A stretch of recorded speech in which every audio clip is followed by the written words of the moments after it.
इन्नल हम्दलिल्लाह नहमदुहु व नस्तईनुहु व नस्तगफिरुहु व नऊज़ु बिल्लाहि मिन शुरूरि अनफुसिना व मिन सय्यिआति अअमालिना मन यहदिहिल्लाहु फला मुज़िल्ल लहु व मन युज़लिल फला हादिय लहु व अशहदु अन ला इलाहा इल्लल्लाहु वहदहु ला शरीका लहु व अशहदु अन्न मुहम्मदन अब्दुहु व रसूलुहु या अय्युहल्लज़ीना आमनु इत्तक़ुल्लाहा हक़्क़ तुक़ातिहि व ला तमूतुन्ना इल्ला व अंतुम मुस्लिमून या अय्युहन्नासु इत्तक़ू रब्बकुमुल्लज़ी ख़लक़कुम मिन नफ्सिन वाहिदा व ख़लक़ मिन्हा ज़ौजहा व बस्स मिन्हुमा रिजालन कसीरन व निसाअ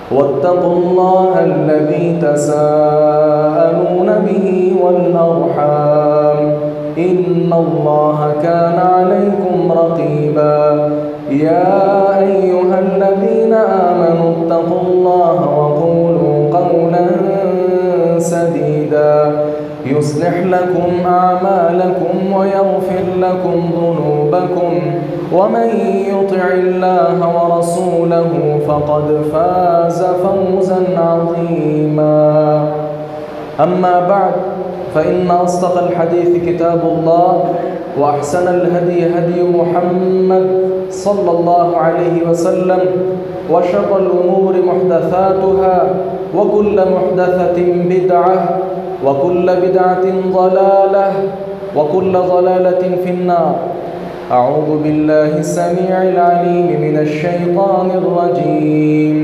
बिस्मिल्लाहिर रहमानिर रहीम ज़हरल फ़सादु फ़िल बर्रि वल बहरि बिमा कसबत अयदिन नास लियुज़ीक़हुम बअज़ल्लज़ी अमिलू लअल्लहुम यरजिऊन।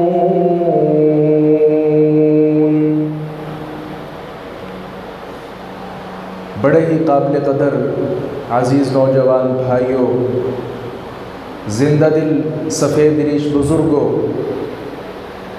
हया की चादर में लिपटी हुई मुअज़्ज़ज़ात माओं और बहनों, आज से तकरीबन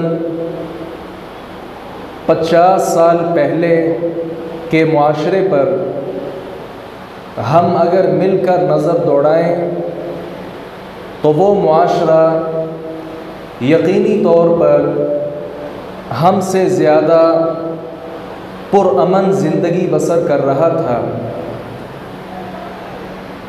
आज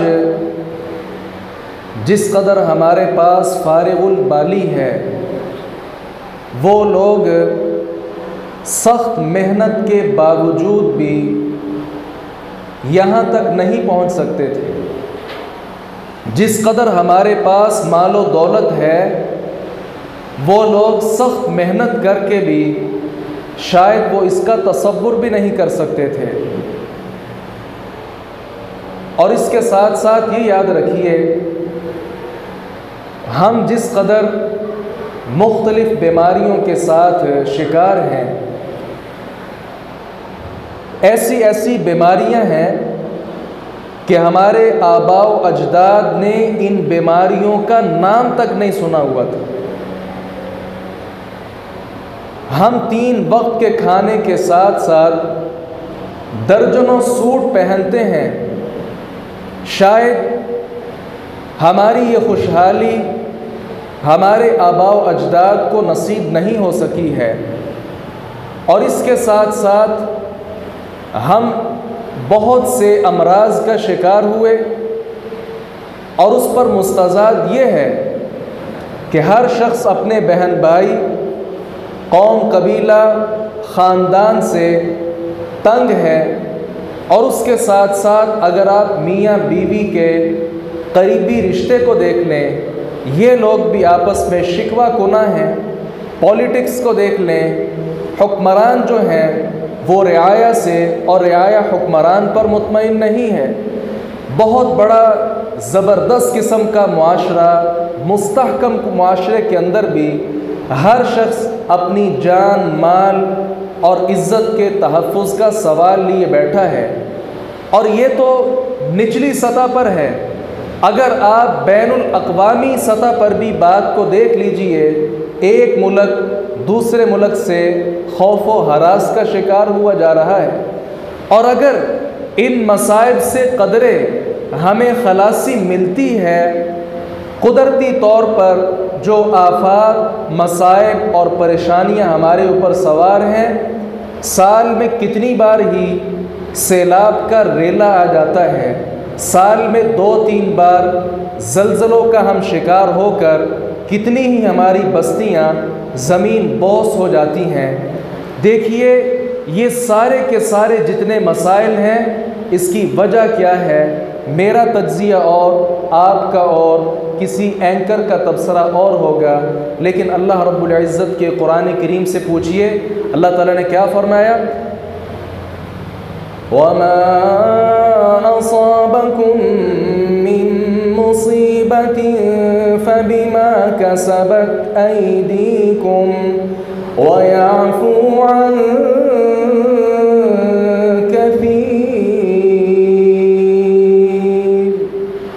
दुनिया के अंदर जितने मसाइब आपके ऊपर आते हैं, ये तुम्हारे हाथों की कमाई का नतीजा है। और वो अल्लाह तो इतना रहमदिल है, बेशुमार आपकी ख़ताएँ ऐसी हैं, अल्लाह उनका मुआख़ज़ा नहीं करता, ऐसे ही आपको मुआफ़ कर देता है।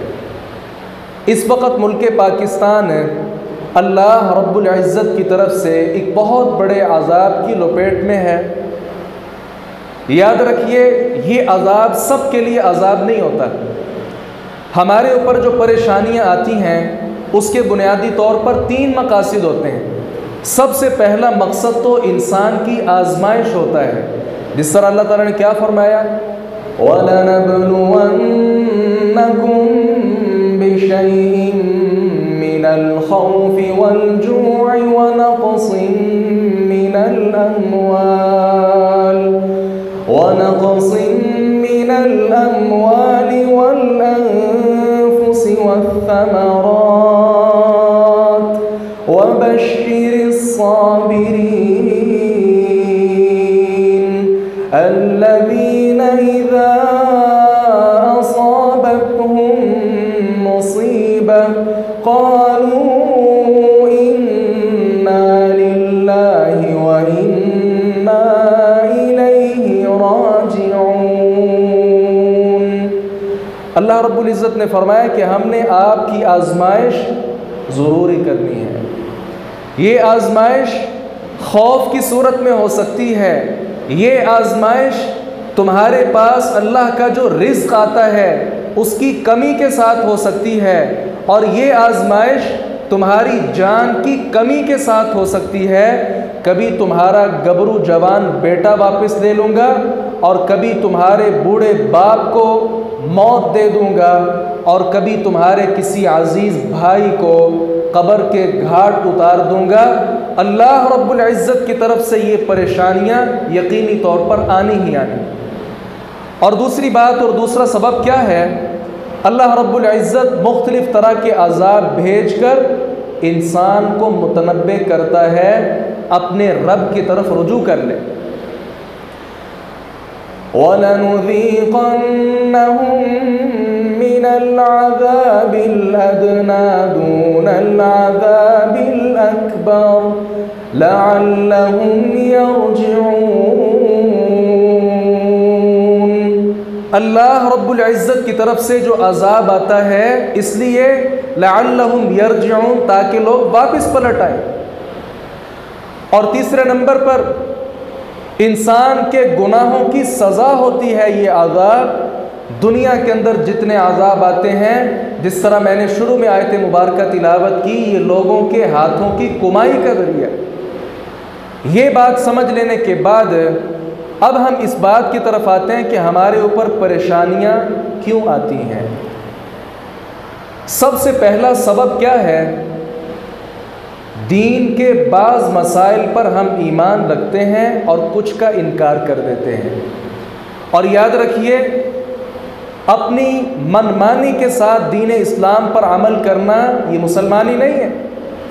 अल्लाह ताला ने कुरान में क्या फरमाया, अफ़तुमिनून बिबाज़िल किताबि व तकफ़ुरून बिबाज़ फमा जज़ाउ मन यफ़अलु ज़ालिका मिनकुम इल्ला ख़िज़्युन फ़िल हयातिद दुनिया व यौमल क़ियामति युरद्दून इला अशद्दिल अज़ाब वमल्लाहु बिगाफ़िलिन अम्मा तअमलून। तुम किताब कुरान करीम के बाद अहकाम पर ईमान लेते आते हो, कुछ का इनकार कर देते हो। दुनिया के अंदर तुम्हें रुसवाई उठाना पड़ेगी और क़यामत के दिन सख्त तरीन आज़ाब के साथ दो चार किए जाओगे। ये अल्लाह रब्बुल इज़्ज़त ने फरमाया। यहूद बर्बाद क्यों हुए, नसारा बर्बाद क्यों हुए? उन्होंने अल्लाह के अहकामात पर अमल भी कर लिया और अपनी शरीयत के अंदर अपनी मनमानी भी की है। और यही हाल आज भी है। मैं ये तसव्वुर करूं, मैं चूँकि पाकिस्तानी हूँ, मैं चूँकि जद्दी पुश्ती मुसलमान हूँ, मैंने मोहम्मद रसूलुल्लाह सल्लल्लाहु अलैहि वसल्लम का कलिमा पढ़ रखा है, अल्लाह को मानने वाला हूँ, सहाबाए किराम की हस्तियों को जानने वाला हूँ और उनके मुताबिक अमल करने वाला हूँ, लेकिन इसके बावजूद मैं सूदी लेन देन करूँ, झूठ बोलूँ, नमाज के अंदर ख़यानत करूँ, अमानतों का ख्याल न रखूँ, वादों की पासदारी न करूँ, रिश्तेदारी का ख्याल न रखूँ, दीनी और मुल्की कवानीन की पासदारी न करूँ, अल्लाह मुझे इसलिए बख्श देगा कि मैं पाकिस्तानी हूँ, मुसलमान हूँ। अज़ीज़ भाई, ये आपकी भूल है। लैसा बिअमानिय्यिकुम वला अमानी अहलिल किताब मन यअमल सूअन युज्ज़ा बिही। अल्लाह ने अपना कानून बयान कर दिया और ये अल्लाह का कानून बदला नहीं करता। फरमाया तुम्हारी ख्वाहिशात नहीं चलेंगी, अहले किताब की ख्वाहिशात नहीं चलेंगी, यहाँ अल्लाह का कानून चलेगा। और वो कानून क्या है? मन यअमल सूअन युज्ज़ा बिही। जिसने भी कोई बुरा काम किया उसे उसका बदला दिया जाएगा, खा वो नबी की औलाद से हो, वो किसी बहुत बड़े आलिम के ख़ानदान से हो, वो किसी बहुत बड़े मालदार की फैमिली के साथ उसका ताल्लुक़ हो। जिस आदमी ने भी बुरा काम किया उसे उसकी सज़ा भुगतना पड़ेगी। और दूसरा सबब क्या है? कुरान से एराज़ है। अल्लाह ताला ने क्या फरमाया था? वमन अअरज़ अन ज़िक्री फ़इन्न लहू मईशतन ज़ंका वनहशुरुहु यौमल क़ियामति अअमा। जिस शख्स ने मेरे कुरान से एराज़ किया, मुँह मोड़ा, याद रखिए अल्लाह ने फरमाया दो सज़ाएं दूंगा। दुनिया के अंदर उसकी मईशत को तंग कर दूंगा और कल क़यामत के दिन ऐसे इंसान को अंधा करके उठाऊंगा। कुरान से एराज़ किसने किया? हाँ, मैंने किया, आपने किया। इस जुर्म में हम बराबर के मिन हैसुल कौम शरीक हैं। कुरान के साथ जो सलूक हमने किया ये तो काफिरों ने भी नहीं किया। कुरान की जो बेहुरमती हमने की है ये तो आज तक किसी काफिर की जुर्रत ही नहीं हुई। और बल्कि हम तो ये कहते हैं हमारे कुरान के साथ ताल्लुक़ न होने की वजह से काफिर लोग भी कुरान की बेहुरमती की जुर्रत करते हैं। हमने कुरान को ताकों में सजा कर रख दिया। घर में जो सबसे ऊपर वाला हिस्सा था वहाँ कुरान को गिलाफ में बंद करके रख दिया। ये कुरान अल्लाह की तरफ से पैगाम था, हमने इस कुरान को खोला नहीं, इसको पढ़ा नहीं और इसके अहकाम को समझा नहीं और उसके मुताबिक अमल करने की कभी कोशिश नहीं की।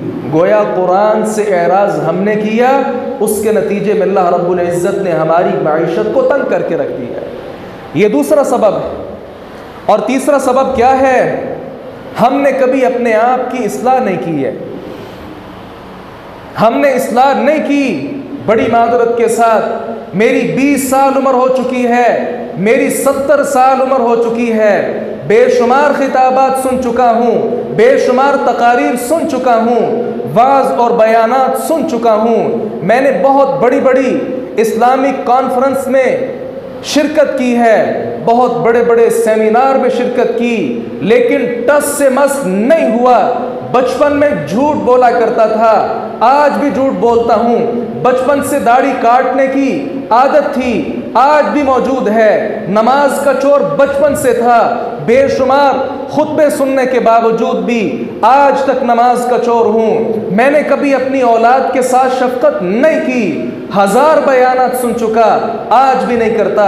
वालिदैन की नाफरमानी बचपन से करता रहा, बेशुमार अहले इल्म की खिताबात सुने, लेकिन मैं टस से मस नहीं हुआ। कभी वालिदैन की फर्माबरदारी मेरे ज़हन में इसका तसव्वुर भी पैदा नहीं।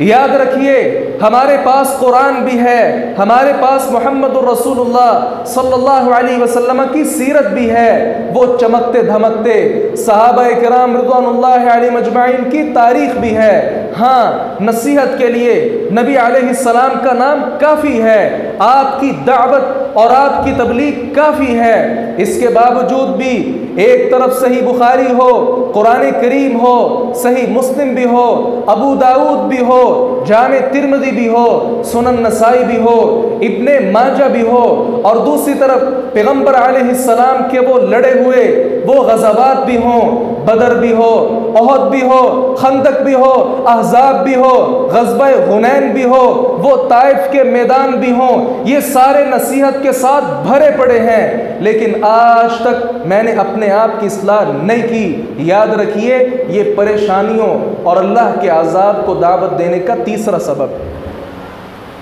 और आगे बढ़िए, दूसरों पर जुल्म और ज़्यादती करना, और 5वें नंबर पर रिश्तेदारी को तोड़ना, यह भी अल्लाह के अज़ाब को दावत देना है। पैगंबर अलैहिस्सलाम ने क्या फरमाया था? मा मिन ज़ंबिन अजदरु अन युअज्जिलल्लाहु लिसाहिबिही फिद दुनिया मअ मा यद्दखिरु लहू फिल आखिरह मिनल बग़ी व क़तीअतिर रहिम। नबी अलैहिस्सलाम ने फरमाया था, 2 गुनाह ऐसे हैं जिनकी सज़ा अल्लाह दुनिया में भी दे देता है, और क़यामत वाले दिन भी ऐसे इंसान को सख्त अज़ाब के साथ दो चार होना पड़ेगा। वो पहला गुनाह क्या है? बगावत करना, दुश्मनी रखना, अपने मातहत लोगों पर जुल्म करना, और दूसरे नंबर पर रिश्तेदारियों को तोड़ते रहना। ये वो 5 असबाब हैं जिसकी वजह से अल्लाह रब्बुल इज़्ज़त की तरफ से हम पर अज़ाब आते हैं। रिश्तेदारी को कौन जोड़ता है? मुझे दिखाइए ऐसा इंसान कि जो अपने एक एक रिश्तेदार के साथ अच्छा बर्ताव करता हो। याद रखिए, उंगलियों पर गिने जा सकते हैं ऐसे लोग, वगरना बेशुमार लोग ऐसे हैं। कोई अपने भाई से नाराज़, हत्ता के बाज़ बदनसीब लोग अपने वालिदैन के साथ नाराज़ हैं, कोई अपनी औलाद के साथ नाला हैं, और बाज़ लोग तो ऐसे हैं उन्हें नहीं इल्म, हम अपने चचा के साथ नहीं बोलते। इसकी रीज़न क्या है? क्या वजह है हम चचा के घर नहीं जाते? गोया इतनी देर हो चुकी है, मुद्दतें गुजर चुकी हैं, हमारे आबा का मसला आपस में था, आज हम भी चचा के घर नहीं जाते, लेकिन हमें सबब भी नहीं पता कि हमारी इनके साथ लड़ाई किस वजह से हुई थी। इन्ना लिल्लाहि व इन्ना इलैहि राजिऊन। और छठा सबब क्या है? अल्लाह के अज़ाब को दावत देने का छठा सबब मुआशरे के अंदर बेहयाई आम करना है। और अल्लाह रब्बुल इज़्ज़त ने क्या फरमाया? इन्नल्लज़ीना युहिब्बूना अन तशीअल फाहिशा फिल्लज़ीना आमनू लहुम अज़ाबुन अलीमुन फिद्दुनिया वल आखिरह वल्लाहु यअलमु व अंतुम ला तअलमून। वो लोग जो अहले ईमान में फहाशी फैलाना चाहते हैं, अल्लाह ने फरमाया 2 किस्म के अज़ाब के लिए वो तैयार हो जाएं। दुनिया में भी ऐसे लोगों पर हम अज़ाब भेजेंगे और कल क़यामत के दिन भी ऐसे लोगों पर अल्लाह का सख्त कोड़ा बरसेगा। फहाशी फैलाने वाले अगरचे अगियार की तरफ से बहुत लोग हैं, गैर मुल्की ताकतों ने हमारे नौजवान नस्ल के हाथों मोबाइल जब पकड़ाया, बेशुमार ऐसी वेबसाइट्स हैं जिसे विज़िट करके ये गयूर नौजवान गैरत से बिल्कुल खाली हो चुका है, गैरत का जनाजा निकल चुका है और गुनाह की दलदल के अंदर ये बहुत ज़बरदस्त तरीके के साथ जकड़ा जा चुका है। जहाँ ये एक बहुत बड़ा सैलाब, वहाँ हमारे टीवी चैनल्स भी हैं कि जिन्होंने अगियार की रवश को और उनकी तहजीब को मुल्क पाकिस्तान में आम किया। ये तो है, मेरा तज्जिया ये है, इससे कहीं बढ़कर हमारे पाकिस्तानियों ने पाकिस्तान के अंदर बेहयाई को फ़रोग़ दिया है और उसमें मैं और आप बराबर के शरीक हैं। मेरी माँ, बहन, बेटी घर से मेकअप करके, खुशबू लगाकर, बेपर्दा होकर और बरहना होकर मेरे साथ बाहर निकलकर बाजार की जब जीनत बनती है, ये वो बेहयाई है जिसके फ़रोग़ में अगरचे मैं 5 वक्त का नमाजी हूँ लेकिन मेरा बराबर का किरदार मौजूद है। याद रखिए, एक अल्लाह वाला बाजार में गुजर रहा हो, मैं अपनी बेपर्दा बहन को लेकर जाऊं, क्या उसका ईमान खराब नहीं होगा? और वो उसका ईमान खराब करने में मैं बराबर का शरीक हुआ। बेहयाई के फ़रोग़ में जिस कदर हमने बहुत ज़्यादा स्ट्रगल की है, याद रखिए अगियार भी शायद हमारी ये रवश देखकर शर्मा जाएं कि हमसे तो आगे मुसलमानों तुम निकल चुके। बहुत बड़ा सबब है अल्लाह रब्बुल इज़्ज़त के आज़ाब को दावत देने का। और याद रखिए 7वें नंबर पर ज़िना को हलाल तसव्वुर कर लेना, 8वें नंबर पर मर्द अपने लिए रेशम को हलाल तसव्वुर कर लें, 9वें नंबर पर शराब को हलाल तसव्वुर कर लेना और 10वें नंबर पर गाना बजाना और आलाते मौसीकी को हलाल तसव्वुर कर लेना। गुज़श्ता खुतबात में ये हदीस भी आप समाअत फरमा चुके थे। रसूलुल्लाह सल्लल्लाहु अलैहि वसल्लम ने फरमाया था, अनकरीब ऐसे लोग आएंगे यस्तहिल्लून अल-हिरा वल-हरीर वल-खम्र वल-मआज़िफ़, जो ज़िना को हलाल तसव्वुर कर लेंगे, शराब नोशी को हलाल तसव्वुर कर लेंगे, गाना बजाना और आलाते मौसीकी की धुन पर घरों में नाचना, इसको वो हलाल तसव्वुर कर लेंगे। याद रखिए रसूलुल्लाह सल्लल्लाहु अलैहि वसल्लम ने क्या फरमाया था, जिन अक़वाम में ये बीमारियां धर आएंगी उनके अंदर फिर मसख होगा, क़ज़फ़ होगा, चेहरे बिगड़ जाएंगे और लोग ज़मीन के अंदर धंस जाएंगे। कितनी ही बस्तियां ऐसी हैं सैलाब की वजह से सैकड़ों नहीं हज़ारों की तादाद में वो बस्तियां ज़मीन बोस हो चुकी हैं।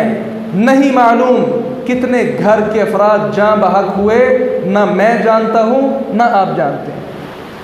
और 11वें नंबर पर ख़ास तौर पर 2 चीज़ों का तज़किरा मैं करता हूँ, ज़िना का आम हो जाना और 12वें नंबर पर सूद की कसरत हो जाना।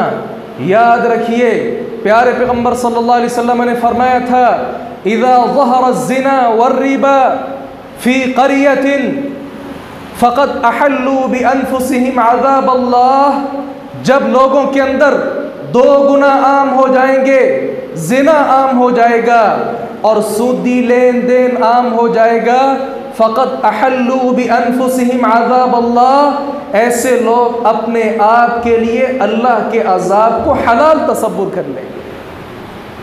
अल्लाह की अज़ाब, अल्लाह की फटकार, अल्लाह की लानत ऐसे लोगों पर मुसल्लत हो जाएगी जिस मुआशरे के अंदर ज़िना और रिबा आम हो जाएगा। ज़िना पर तो हम बात कर चुके, रिबा ऐसी चीज़ है, फ़अज़नू बिहर्बिन मिनल्लाहि व रसूली, अल्लाह और उसके रसूल के ख़िलाफ़ ये खुला ऐलान जंग,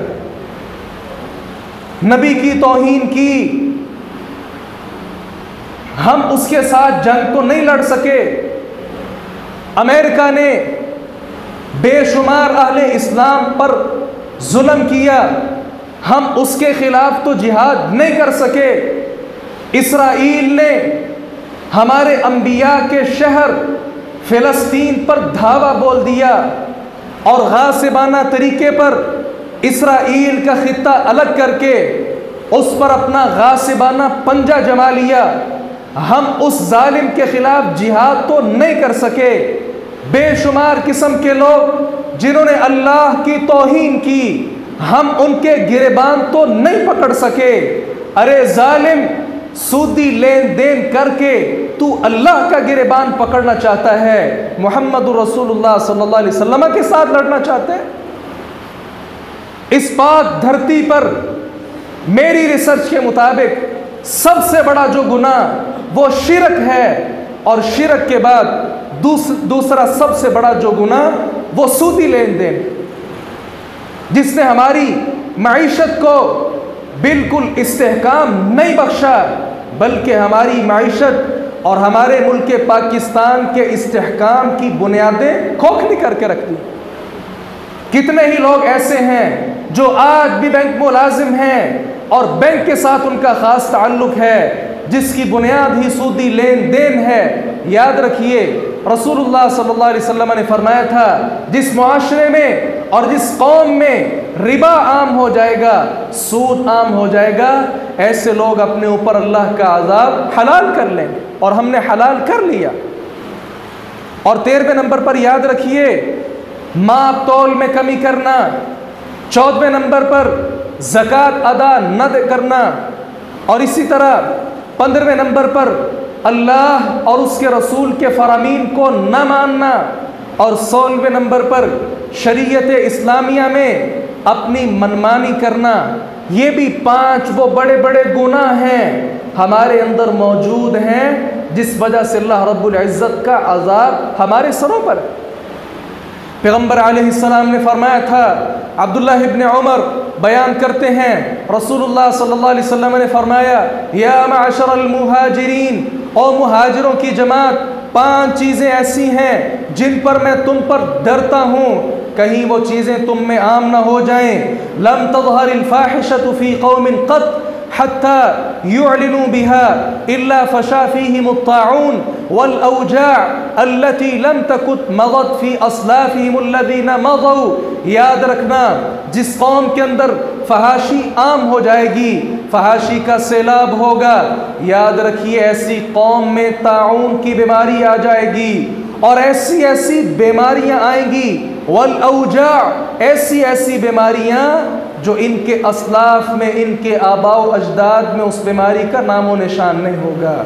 और दूसरे नंबर पर फरमाया, इसी तरह साथ याद रखो, वलम यनक़ुदुल मिक्याल वल मीज़ान इल्ला उख़िज़ू बिस्सिनीन व शिद्दतिल मऊना व जौरिस सुल्तान। जो कौम माप तौल में कमी शुरू कर देगी, ऐसी कौम पर जाबिर सुल्तान बादशाह मुकर्रर कर दिया जाएगा। और इसी तरह तीसरे नंबर पर क्या फरमाया, वलम यमनउ ज़कात अम्वालिहिम इल्ला मुनिउल क़त्र मिनस समा। जो लोग ज़कात देना बंद कर देंगे, ऐसे लोगों पर आसमान से एक कतरा भी बारिश का नहीं बरसेगा। और फरमाया वलौलल बहाइम, अगर ये जानवर न होते, ऐसे जालिम इंसानों को अल्लाह रब्बुल इज़्ज़त बारिश की एक बूंद भी अता न करता। गोया ये बारिश आसमान से जो रहमत की बरसती है, ये जानवरों की वजह से है, वगरना हमारे कुरतूत ऐसे नहीं हैं कि अल्लाह रब्बुल इज़्ज़त रहमत की बारिश हम पर नाजिल करे। और चौथे नंबर पर क्या फरमाया आपने? फरमाया अल्लाह और उसके रसूल के फरामीन की नाफरमानियाँ होंगी। और ऐसे ऐसे 5वें नंबर पर फरमाया जालिम और जाबिर हुक्मरान मुसल्लत होंगे जो अल्लाह के कानून के मुताबिक फ़ैसला नहीं करेंगे। और याद रखिए 16वें नंबर पर रसूलुल्लाह सल्लल्लाहु अलैहि वसल्लम की जो पेशेन गोई है, आपने फरमाया जब तुम जिहाद छोड़ दोगे अल्लाह रब्बुल इज़्ज़त की तरफ से ज़िल्लत तुम्हारे ऊपर मुसल्लत कर दी जाएगी। ये मैंने नहीं कहा, आपने फरमाया इज़ा तबायअतुम बिलईना व अख़ज़्तुम अज़नाबल बकर, जब तुम खरीदो फरोख्त में मगन हो जाओगे, ईना पकड़ लोगे और बैलों की दुमें पकड़ लोगे, खेती बाड़ी के साथ मगन हो जाओगे, व तरक्तुमुल जिहाद, और तुम जिहाद छोड़ दोगे, हाँ सल्लल्लाहु अलैकुम ज़ुल्लन, अल्लाह ताला तुम पर ऐसी ज़िल्लत मुसल्लत कर देगा, ला यंज़िउहु, वो ज़िल्लत तुमसे जुदा नहीं होगी, हत्ता तर्जिउ इला दीनिकुम, यहाँ तक कि तुम अपने वापस अपने दीन में पलट आओ। जिहाद क्या है मैं नहीं जानता, जिहाद किसे कहते हैं मुझे नहीं पता, कैसे लड़ा जाता है नहीं जानता। मेरे नौजवान को पता है, मोबाइल यूज़ करने का पता है, मुख्तलिफ़ किस्म की गेम्स के इस्तेमाल का पता है, सोशल मीडिया के इस्तेमाल का पता है। इसे पता है मैंने सुबह उठकर फजर की नमाज के बाद कुरान की तिलावत तो कुजा, मैंने वहाँ पार्क में बैठकर टिकटॉक बनाना है, मैंने वहाँ इंस्टाग्राम और फेसबुक पर बैठकर अपने वक्त को ज़ाया करना है। याद रखिए, हमारे नौजवानों के ये हाथ ये शमशीर जनी नहीं कर सकते, जंगी हथियार नहीं चला सकते, और कुछ बेड़ा गर्क पीर फ़कीरों ने कर दिया, इनके हाथों में मुंदरियाँ पहना दी और इनके हाथों में चूड़ियाँ पहना दी और इनके हाथों की जीनत मोबाइल बन गए। कभी वो वक्त था कि जब हमारे हाथों में तीर तलवार हुआ करते थे और दुश्मन हमसे लड़ा करते। रसूलुल्लाह सल्लल्लाहु अलैहि वसल्लम के पास जब वो सहाबा आए थे, वल्लाहे आप सल्लल्लाहु अलैहि वसल्लम की आंखें अश्कबार हो गईं, इस कदर गुर्बत के सताए हुए वो लोग थे। लेकिन याद रखिए हदीस के अल्फाज हैं मुतक़ल्लिदी सुयूफ़िहिम, उन्होंने अपने गलों के अंदर अपनी तलवारें लटकाई हुई थी। जिहाद करना कब फ़र्ज है कब नहीं हमारा मौज़ूए बहस नहीं है, लेकिन कुरान में अल्लाह ताला ने क्या कहा, अइद्दू लहुम मस्तताअतुम मिन कुव्वा, जितनी तुम्हारे अंदर ताकत मौजूद है जिहाद के लिए तैयारी करो। मैं नहीं जानता किसी आलिम दीन ने भी इस आयत की खिलाफ वर्जी की हो। पूरी उम्मत मुस्लिमा के उलमा, वो किसी भी मकतब फ़िक्र से ताल्लुक़ रखने वाले हों, सारे उलमा इस पर मुत्तफ़िक हैं कि जिहाद की तैयारी हर मुसलमान पर फ़र्ज़ है। जिहाद करना है कब करना है ये बात का मसला, तैयारी हर मुसलमान पर फ़र्ज़ है। मुझे बताएं कौन सा नौजवान है जो जिहादी हथियार को जानता है? और ये नबी अलैहिस्सलाम ने फरमाया था जब तुम जिहाद छोड़ दोगे तुम्हारे ऊपर ज़िल्लत मुसल्लत कर दी जाएगी, हत्ता तर्जु इला दीनिकुम, यहाँ तक कि तुम अपने दीन की तरफ वापस पलट आओ, फिर वो ज़िल्लत तुमसे दूर कर दी जाएगी। और आगे बढ़िए, 17वें नंबर पर जो बात है वो बात जिक्र करके अपनी बात को ख़त्म कर रहा हूँ। प्यारे पैगम्बर सल्लल्लाहु अलैहि वसल्लम ने क्या फरमाया, एक वक्त ऐसा आएगा यूशिकुल उमम अन तदाआ अलैकुम कमा तदाआ अल अकलतु इला क़सअतिहा, जिस तरह भूखा दस्तरखान पर झपटा मारता है, दीगर अक़वाम, दीगर ताकतें, दीगर मुल्क आपके ऊपर धावा बोलते हैं। जिस तरह भूखा आदमी खाने पर टूट पड़ता है, सारी ताकतें मुसलमानों तुम्हारे ऊपर टूट पड़ेंगी। अल्लाहु अकबर कबीरा। सहाबी रसूल ने सवाल किया, वमिन क़िल्लतिन नहनु यौमइज़िन, ए अल्लाह के नबी क्या उस वक़्त हम थोड़े होंगे कि सारे लोग हम पर टूट पड़ेंगे, क्या हमारी तादाद कम होगी? आपने फरमाया नहीं, वलाकिन्नकुम गुसाउन का गुसाइस सैल, तुम बहुत ज़्यादा होगे लेकिन तुम्हारे अंदर ताकत नहीं होगी। तुम कैसे होगे? जैसे सैलाब के ऊपर पानी की झाग होती है।